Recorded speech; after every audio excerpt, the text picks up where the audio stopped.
Hello friends, this is Bhanu Jha or I will teach you topic wise spoken English and more. You will learn more things with me. I will also ask you some puzzles. I will also crack some jokes. आपने हिंदी में तो बहुत सारे लतीफे सुने होंगे, चुटकुले सुने होंगे, मैं आपको अंग्रेजी में लतीफा सुनाऊंगा. I will also ask you some puzzles. So let us start with the topic. And topic is bath. एक रेयर कलेक्शन है, इसका आप अध्ययन कीजिएगा, सीखिएगा, थोड़ी सी मेहनत कीजिएगा तो आप इंजॉय कीजिएगा. आपका ज्ञान दिन पर दिन मेरे साथ बढ़ता चला जाएगा. तो टॉपिक है बात, पार्ट 1. और शुरू करते हैं पहले वाक्य से. यह बड़ी अच्छी बात है. किसी ने आपको खबर सुनाई, सर मैं उत्तीर्ण हो गया, उनका प्रमोशन हो गया, तो आप कहेंगे बड़ी अच्छी बात है, इट इज गुड. यहां इट इज गुड थिंग बोलने की जरूरत नहीं है. समझिएगा, हम लोग क्या करते हैं, हिंदी से अंग्रेजी में अनुवाद करने लगते हैं, हूबहू अक्षरशः करने लगते हैं. यही गलती है हमारी. अंग्रेज लोग ऐसा नहीं बोलते हैं, इट इज गुड थिंग नहीं बोलते हैं, वो सिर्फ बोलते हैं इट इज गुड. तो ये बड़ी अच्छी बात है का अनुवाद होगा इट इज गुड. अगले वाक्य पे आते हैं.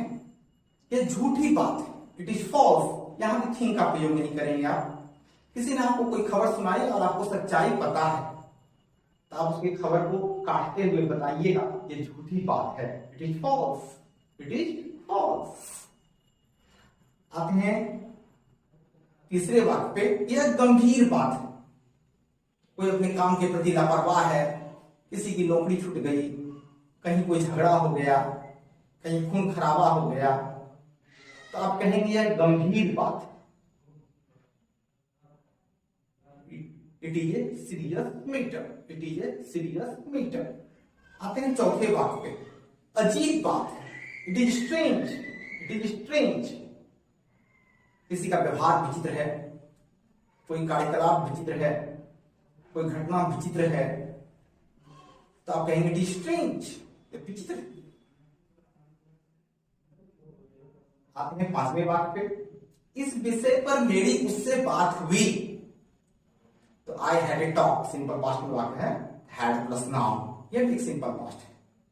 I had a talk with him on this matter.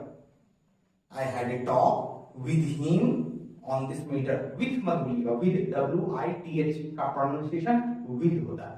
I had a talk with him on this matter. चलिए आपके लिए पजल है या एक अनुवाद है. जैसे हवा बह रही है, हवा बह रही है, और उसकी नाक बह रही है, उसकी नाक बह रही है. दोनों का अनुवाद करके आप कमेंट बॉक्स में मुझे बताइएगा. चलिए आते हैं हम लोग सेंटेंस नंबर 6. ये बड़े दुख की बात है. किसी ने आपको खबर सुनाई, सर मैं असफल हो गया, उनका असमय देहांत हो गया, उनकी नौकरी चली गई, तो आप कहेंगे ये बड़े दुख की बात है, it is a matter of sorrow, it is a matter of sorrow. इस स्ट्रक्चर पे आप बहुत सारे वाक्य बना सकते हैं. यह दुख की बात है, खुशी की बात है, या आश्चर्य की बात है. It is a matter of के बाद आप नॉन लाइएगा.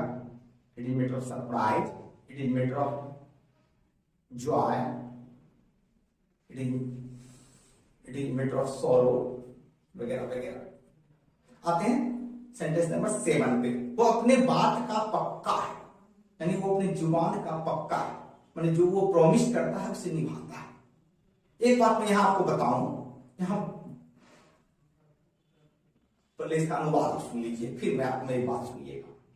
वो अपने बात का पक्का, he is true to his word, he is true to his word. Word का मतलब होता है प्रॉमिस. यहां पर वर्ड का एक मीनिंग तो आप जानते होंगे, शब्द, तो वहां पे आप वर्ड को वर्ड्स कर सकते हैं. लेकिन ध्यान से सुनिएगा, प्रॉमिस और मैसेज के अर्थ में वर्ड को प्लूरल नहीं करते हैं. मैसेज और प्रॉमिस के सेंस में वर्ड अनकाउंटेबल नाउन, तो he is true to his word, words नहीं कीजिएगा, वो अपनी जुबान का पक्का है। आते हैं हम लोग 8वें नंबर सेंटेंस पे, सेंटेंस नंबर 8। बात पक्की हो गई, कहीं निगोशिएशन चल रहा था किसी मुद्दे पर और फाइनली बात एक बिंदु पे आके फाइनलाइज हो गया, तो आप कहेंगे terms were finalised, terms were finalised. आते हैं सेंटेंस नंबर 9 पे। मुझे लंबी चौड़ी बात पसंद नहीं, अप टू द पॉइंट सुनना चाहते हैं, कोई आपको बात को घुमा फिरा कर बहुत लंबे खींच कर बोलता है, तो आप उनसे आप कह सकते हैं कि मुझे लंबी चौड़ी बात पसंद नहीं है। I don't like tall talks, tall talk मतलब होता है लंबी चौड़ी बातें, बात। I don't like tall talks.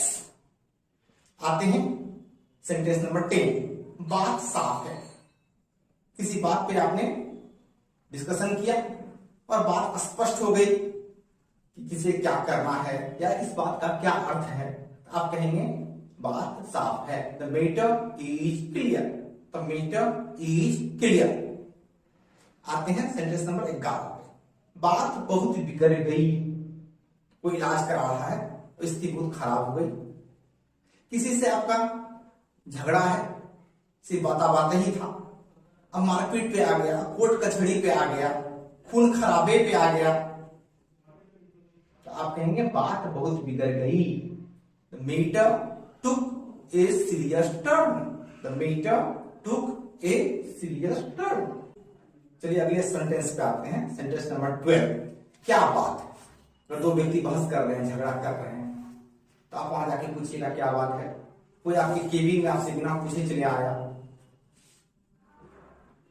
कोई आपके कमरे में आ गया और आपसे जानते नहीं है, तो आप पूछेंगे क्या बात है, what is the matter, what is the matter. अगले वाक्य पे आते हैं, सेंटेंस नंबर 13। बात मत बढ़ाइए, don't push the matter too far, T double O. कोई झगड़ रहा है, कोई किसी बात पे बहस कर रहा है और बात बहुत बिगड़ने की स्थिति में पहुंच गई है, आप कहिएगा बात मत बढ़ाइए, don't push the matter too far. अगले वाक्य पे आते हैं, उससे इस विषय पर बात मत करो। आप किसी को मना कर रहे हैं कि इस विषय पर उससे बात मत करो, किसी को सलाह दे रहे हैं, इंस्ट्रक्शन दे रहे हैं, तो आप कहिएगा don't talk to him on this matter, don't talk to him on this matter. आते हैं अगले वाक्य पे, सेंटेंस नंबर 15। उससे बात मत करो।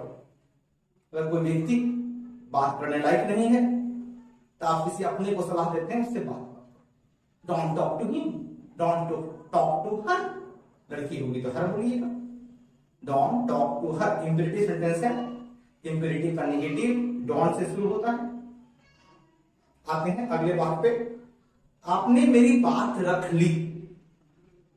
आपने किसी से कुछ करने के लिए कहा था, आपने किसी को मदद करने के लिए कहा था, उसने वक्त पे मदद कर दिया,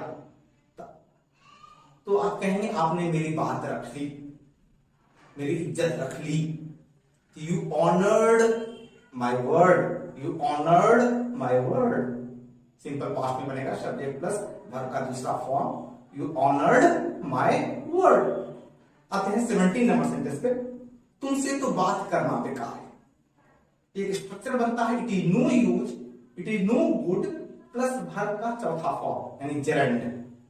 और इसका होता है कि व्यर्थ है, बेकार है, लाभ नहीं है, फायदा नहीं है। तो इसका अनुवाद बनाइएगा, तुमसे तो बात करना बेकार है। It is no use talking to you, it is no use talking to you, it is no good talking to you. आते हैं अगले वाक्य पे, मैं उसकी मीठी मीठी बातों में आ गया। किसी ने आपसे मीठी मीठी बातें की और आप ठगा गए। बात में आ जाना मतलब ठगा जाना। तो वाक्य पैसिव में बनेगा, आई वॉज टेकन इन या I was cheated by his sweet words, by his honeyed words भी होता है, मीठी मीठी बातों का इंग्लिश। तो I was taken in phrasal verb है, टेक इन जो प्राय पैसिव में बनता है, इसका अर्थ होता है ठगा जाना। I was taken in by his sweet words. I was cheated by his sweet words. आते हैं 19 नंबर सेंटेंस पे। उसे अपनी लापरवाही के लिए बात सुननी पड़ी। उसे अपनी लापरवाही के लिए बात सुननी पड़ी। बात सुनने का अर्थ होता है डांट सुनना। बात तो डांट का यूज होता है स्कोल्ड या रिब्यूक, डांटना का इंग्लिश।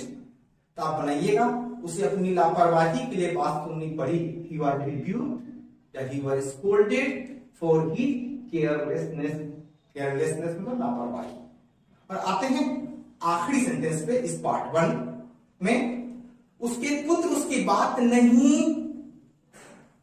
सुनते हैं या उसके पुत्र उसके बात पर ध्यान नहीं देते हैं। एक ही बात है, जैसे कहिए आप, तो his son doesn't pay attention या pay heed to his word।